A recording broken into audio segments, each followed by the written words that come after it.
Dragging my exhausted body after the night shift, I passed through the hospital's automatic doors. The July morning sun was dazzling, making me squint. I got into my old Honda parked in the lot and started the engine with practiced movements. The smell of disinfectant had permeated the car's interior. I'd been working as a nurse at the same hospital for 10 years. Though it can be tiring, the patient's words of a thank you keep me going. Yes, their smiles are what drive me to continue this work. When I arrived home, I noticed my mother's Mercedes and sister's BMW in front of the entrance. The sight of luxury cars lined up fit well with this quiet residential neighborhood. But my old Honda seemed out of place. "I'm home," I called out, and heard movement from upstairs. It was Grandfather William. I hurried up the stairs. "Grandpa, are you awake?" In the dim bedroom, Grandfather was sitting on his bed. Sunlight filtered through the maple trees in the garden, gently illuminating his figure. "Good morning." His response was vague. My grandfather, a former professor of English literature, was now thought by everyone to have dementia. But the occasional sharp look in his eyes had always bothered me. "It's breakfast time. I bought bagels today." I gently supported his arm as we slowly made our way downstairs. In the living room, my mother Patricia sat on the sofa in expensive yoga wear, peering at her smartphone. My sister Jennifer was taking selfies. Neither of them looked up when we entered.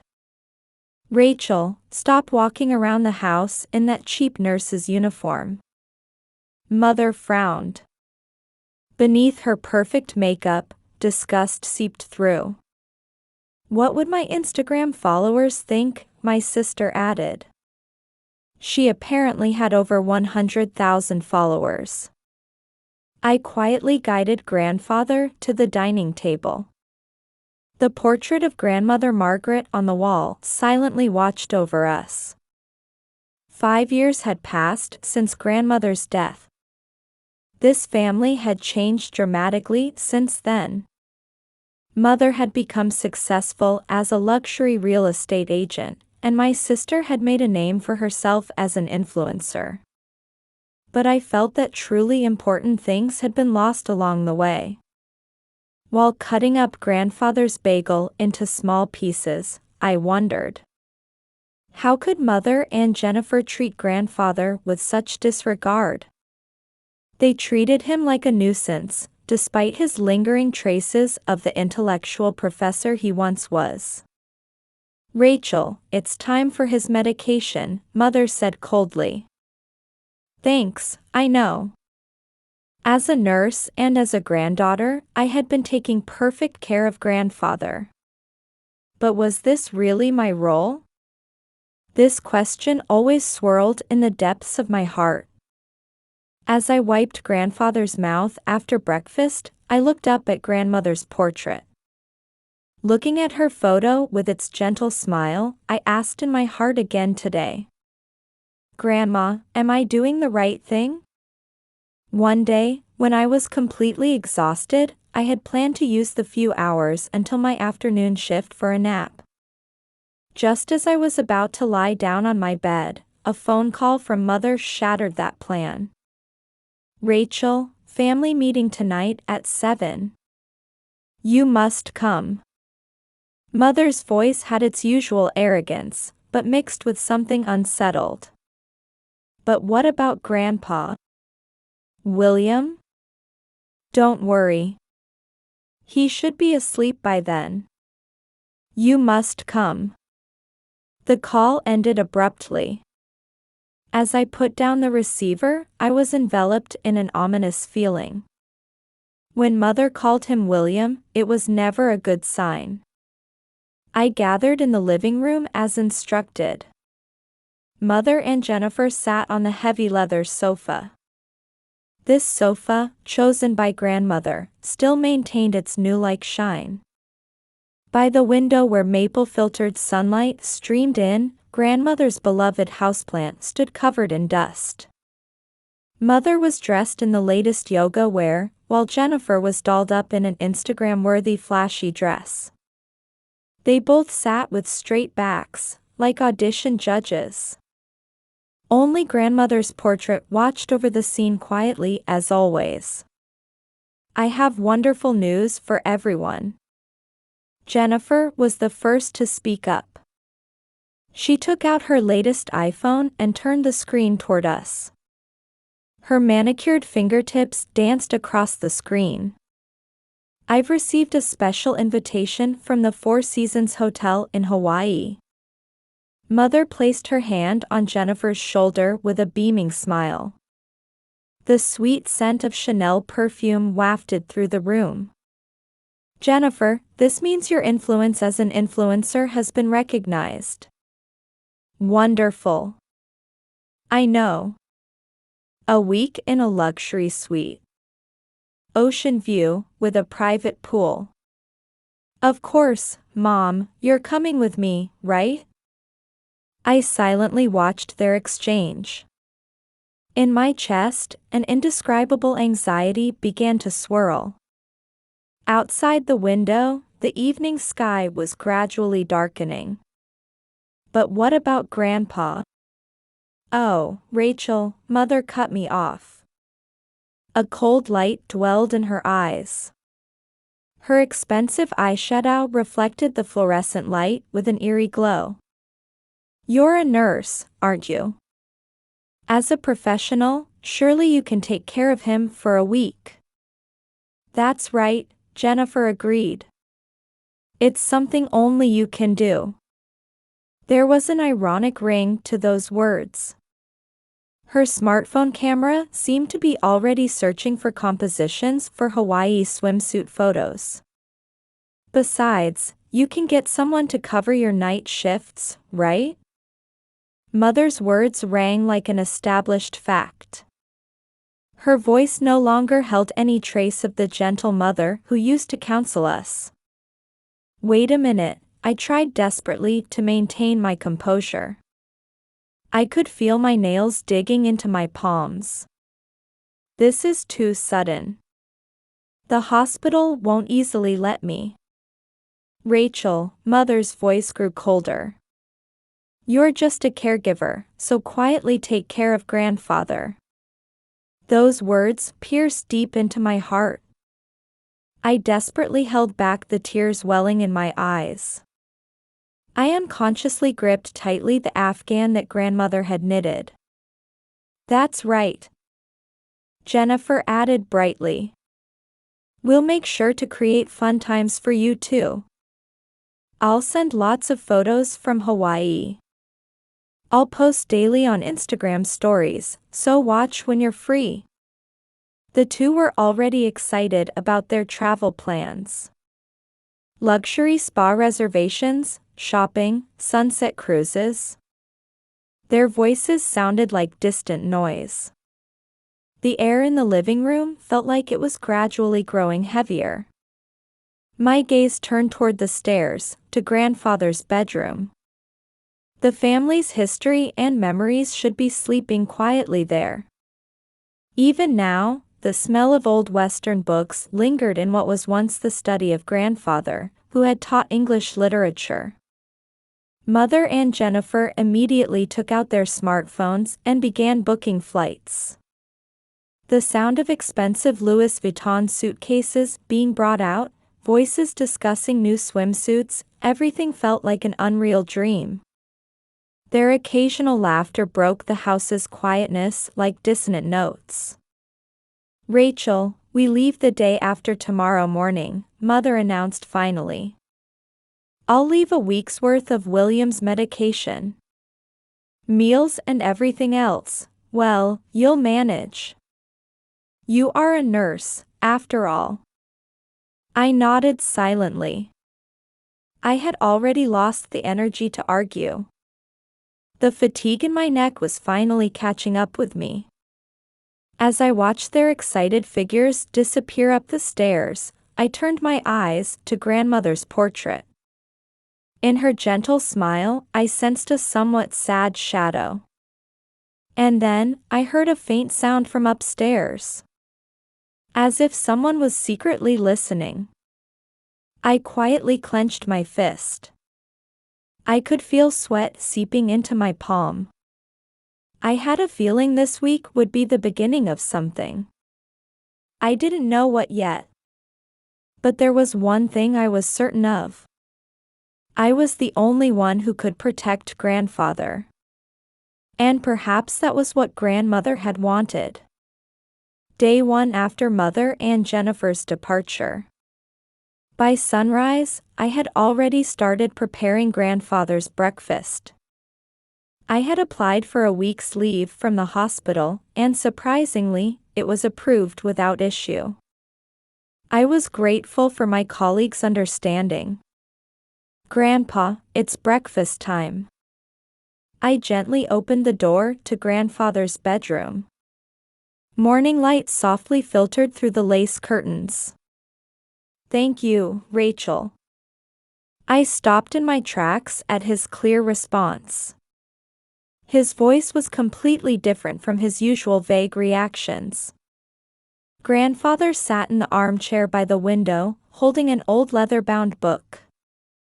His appearance reminded me of when he used to teach at the university. "That book. It's Shakespeare's King Lear." Grandfather's voice was surprisingly clear. The tragedy of an old king who couldn't understand his beloved youngest daughter's true heart. My hands trembled. The tea in the cup on the tray rippled at the edges. This didn't seem like a symptom of dementia. "Rachel, sit down." Grandfather closed the book and motioned to me. "I've been waiting for you for a long time." I sat in the chair next to grandfather. The morning sun was gradually brightening the room. "Actually, I've been acting all this time." I caught my breath at grandfather's words. Acting. I knew those two were after my assets. Grandfather's eyes held the sparkle of his former intelligence. "Patricia thinks I have dementia." That was my defense strategy. I was at a loss for words. What was happening before me didn't seem real. But why? "You've seen it, haven't you?" Grandfather continued calmly. "How obsessed those two are with money. Their vain expressions on social media. Luxury cars. Designer brands." Grandfather stood up and took an old leather binder from the bookshelf. "Look at this." Inside were the house deed in grandmother's name, along with detailed asset inventories, bank statements, and the latest will. "Margaret, your grandmother, was a wise woman." Grandfather's voice softened. "She foresaw where this family was headed."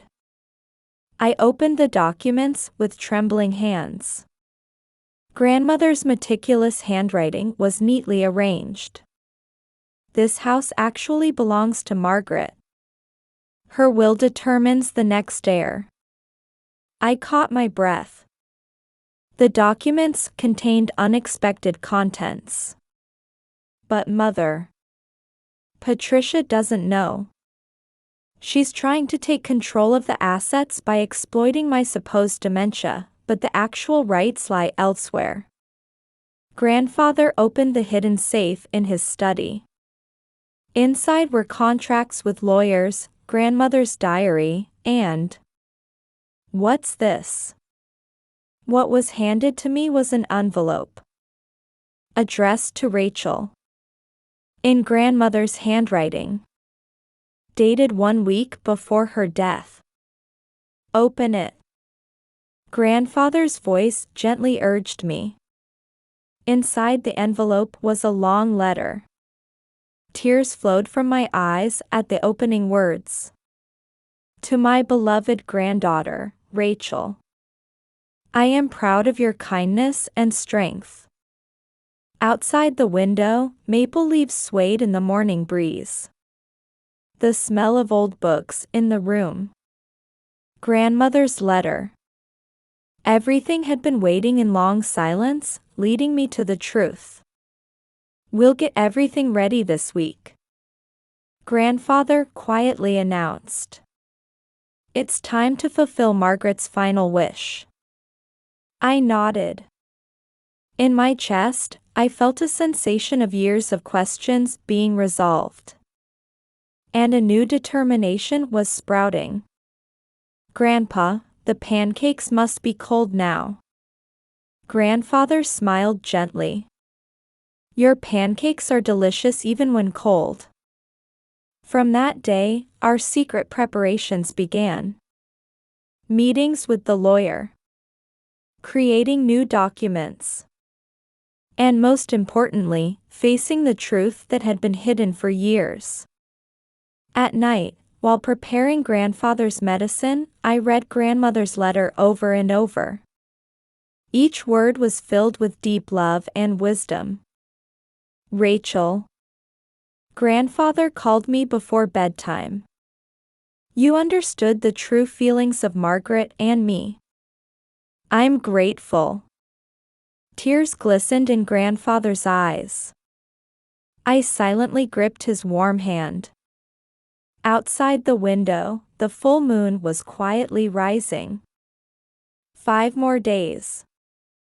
The time until Mother and Jennifer's return was ticking away.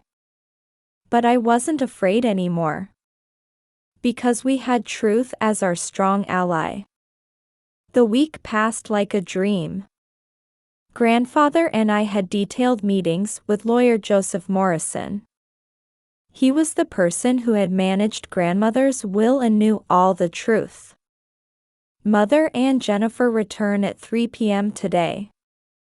I murmured quietly while clearing away grandfather's breakfast. Outside the window, July sunlight brightly illuminated the maple trees in the garden. Everything is ready, Rachel. Grandfather nodded with a calm expression. Now I could understand how much he had kept hidden in his heart during the more than a year he had pretended to have dementia. 2:45 p.m. The doorbell rang. Morrison here. The tall lawyer appeared with a heavy leather briefcase. Are you both ready? We nodded. The living room arrangement was all according to plan. Fresh flowers were placed in front of grandmother's portrait. Then we heard the sound of a taxi. We're home. Jennifer's bouncy voice echoed in the entrance. Tanned skin in flashy tropical fashion. Mother too appeared to have thoroughly enjoyed her vacation. Oh, Rachel? You're here. Mother's voice carried its usual arrogance. However, her expression froze instantly. The unknown man sitting in the living room and grandfather's different appearance. What's going on? Who is? Mother pointed at the lawyer. Her hand trembled slightly. Welcome back. My voice was unusually dignified. Would you please sit down? We have important matters to discuss. Did we do something wrong? Jennifer laughed nervously. It feels like we're children about to be scolded. Jennifer. Grandfather called out quietly but with authority. Sit down.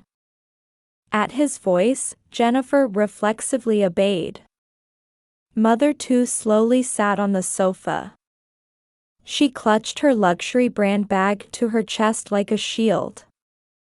I have an announcement for everyone.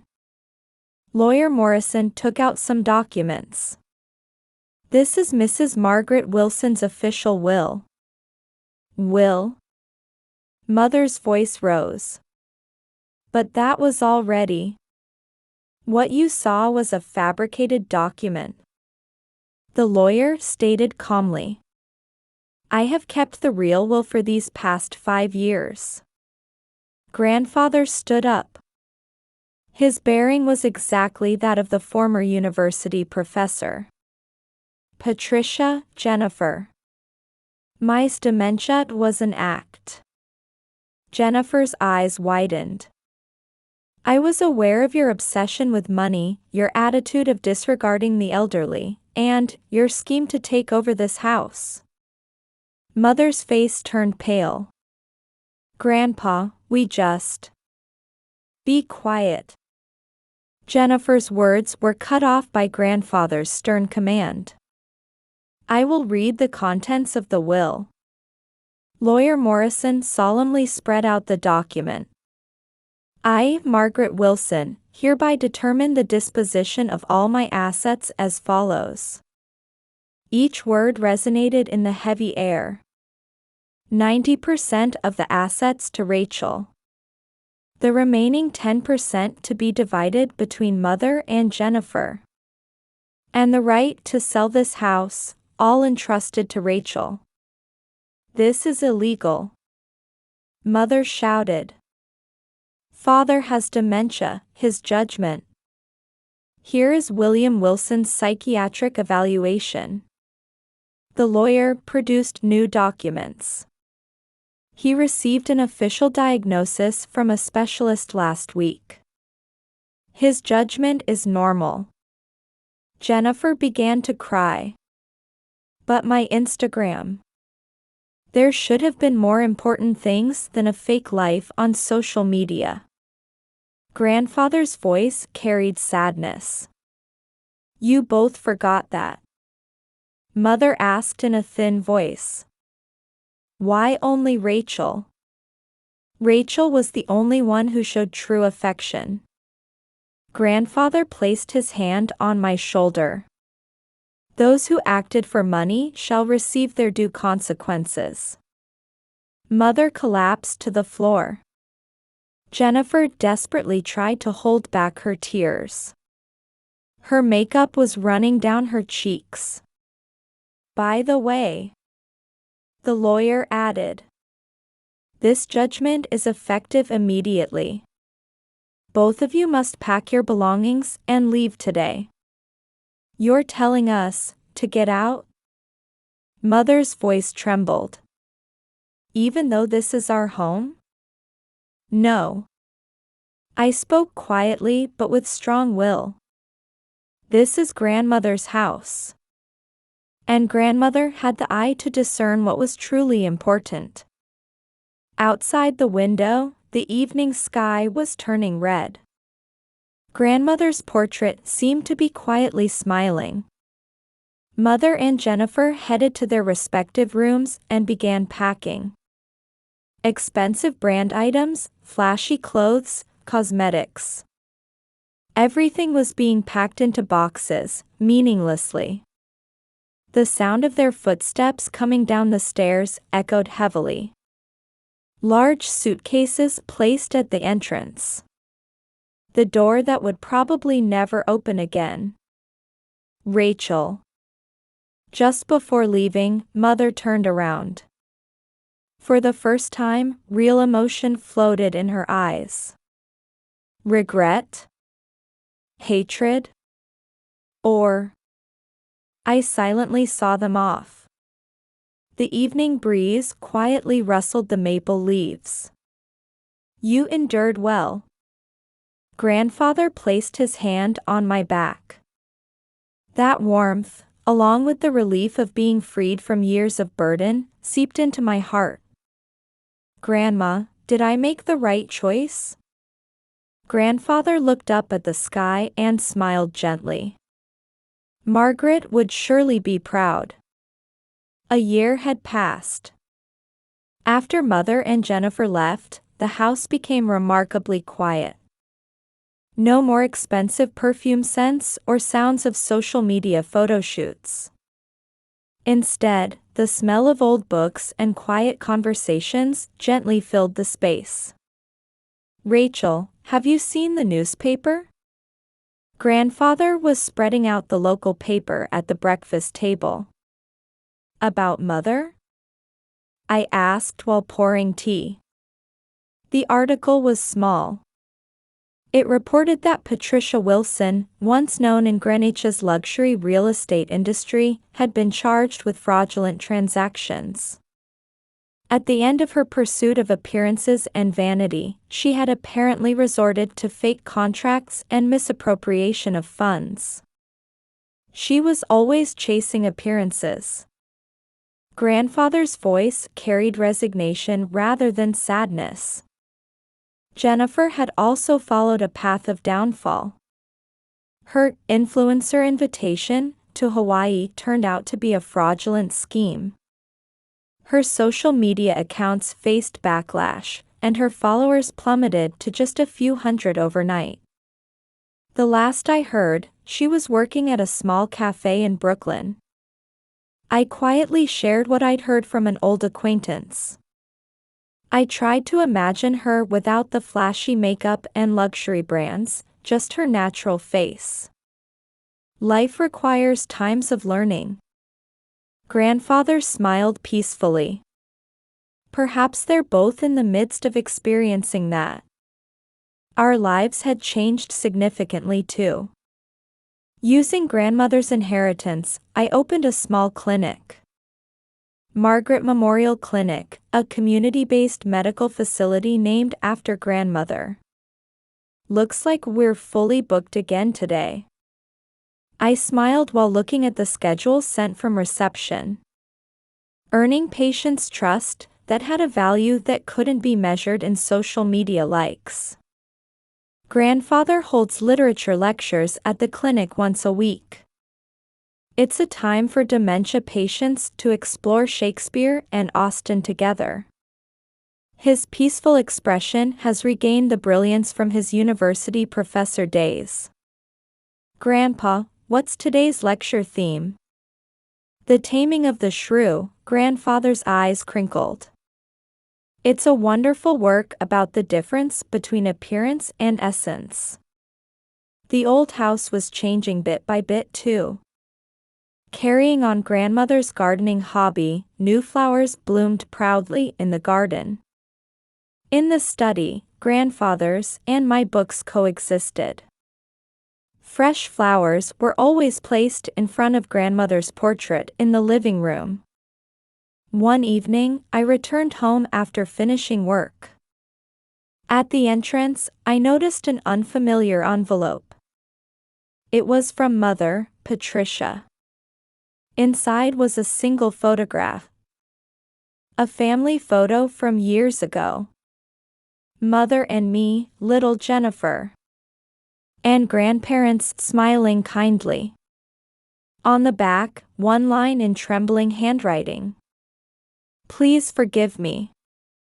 I sighed deeply and carefully put away the envelope. Forgiveness. It's not an instant decision, but something that grows over a long time. Rachel, it's tea time. Grandfather's voice came from the stairs. I hurried to the living room. On the table was grandmother's favorite tea set. The aroma of English breakfast tea wafted through the room. Grandma's keepsake cups are lovely.